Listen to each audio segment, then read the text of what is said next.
Imagine living in your own home, but feeling like every move you make is being watched. You start noticing shadows in your windows, a car that wasn't there before, strange noises at odd hours. It's not paranoia, it's your neighbor, the person who should be just next door. Instead, they're crossing boundaries, observing your life without your consent. Privacy is something many of us take for granted.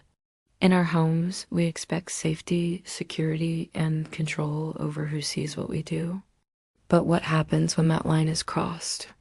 This story takes place in a suburban neighborhood in the United States. The protagonist, Alex, had just moved into a quiet street. The neighborhood was calm and friendly. Houses were spaced closely enough to feel community, yet far enough apart for privacy. Alex noticed the first signs early on. A window curtain slightly open when it shouldn't have been.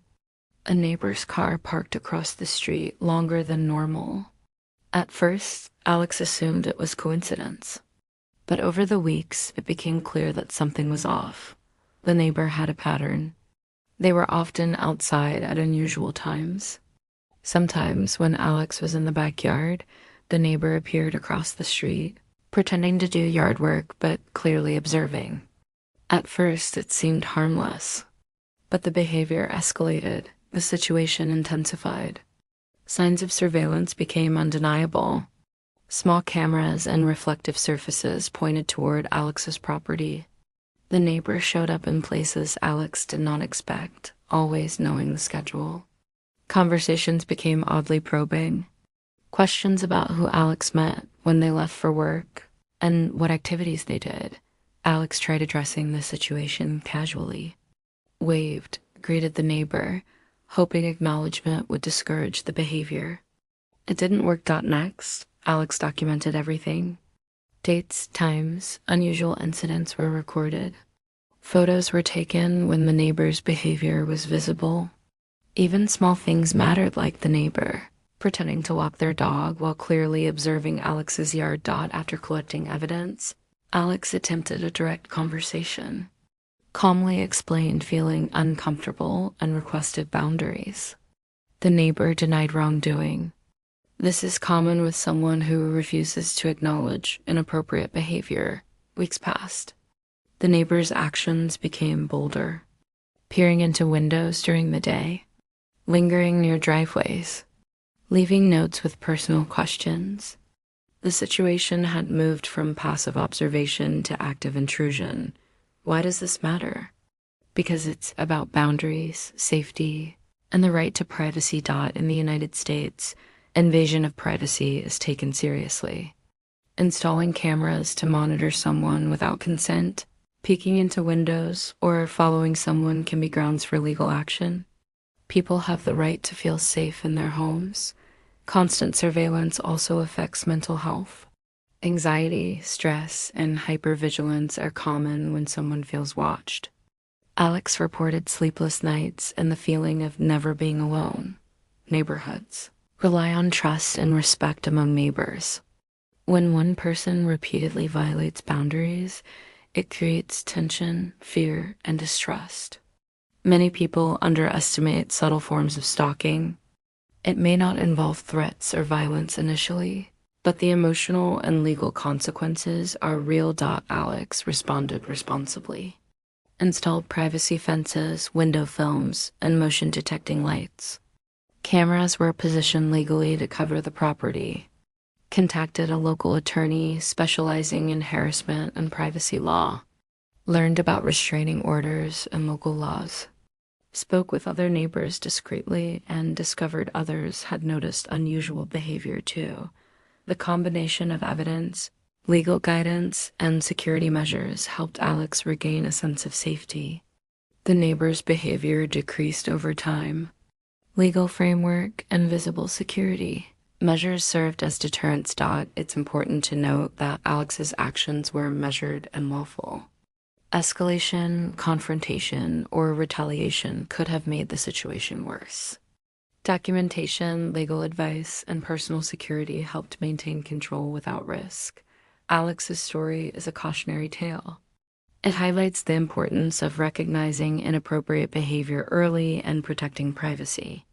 Living under surveillance is stressful, but there are tools, resources, and laws to help.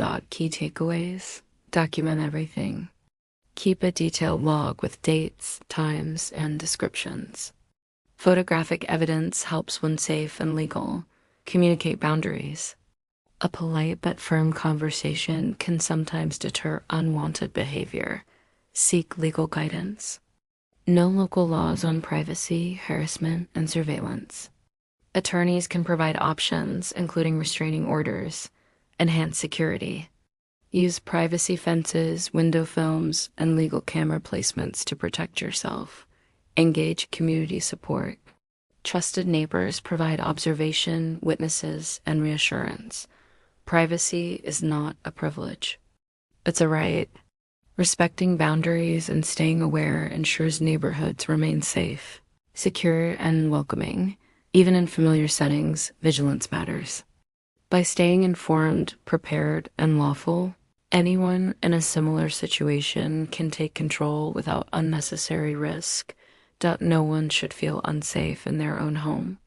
And with careful, informed action, it is possible to reclaim that sense of safety. Even after taking measures, Alex stayed alert. Privacy isn't something you reclaim once and forget. It requires ongoing awareness. Subtle signs like unfamiliar cars, repeated appearances, or unusual questions shouldn't be ignored. Alex also learned the importance of setting clear boundaries early. Once a neighbor repeatedly crosses lines, hesitation can make it harder to address the behavior. Calm, firm communication works best. Combined with documentation. Legal protections are more effective when backed by evidence. Alex's detailed logs and photos made it easier to consult authorities or seek advice from a lawyer. Knowing local laws gave confidence and a sense of control. Community support proved invaluable. When neighbors are aware, unusual behavior becomes harder for someone to continue without consequences. In Alex's case, knowing that others were observing the situation added both protection and reassurance. Technology played a dual role. While surveillance devices were initially used against Alex, legal security tools like motion sensors, lights, and cameras placed within property lines helped turn the situation around. Monitoring legally and visibly discouraged further intrusion. Alex also found that managing stress was important. Feeling constantly watched can take a toll on mental health. Taking breaks from social media, creating private spaces, and practicing routines that reinforce personal security were small but meaningful steps. The story ends on a positive note. The neighbor eventually reduced intrusive behavior. Alex regained a sense of normalcy, feeling safe in their own home again. While it was a long process, careful planning, legal advice, and community support were key. This story is a reminder that privacy is a right, not a privilege. Respect, awareness, and preparedness protect individuals from unwanted intrusion. If you notice similar behavior in your own neighborhood, take action early. Document incidents, communicate boundaries, use legal resources, and rely on your community. You don't have to face it alone. Ultimately, boundaries protect more than property, they protect peace of mind. Alex's experience shows that even in subtle situations, you can reclaim control, safety, and confidence. No one should feel watched in their own home. And by staying vigilant, calm, and informed, it is possible to restore privacy and peace.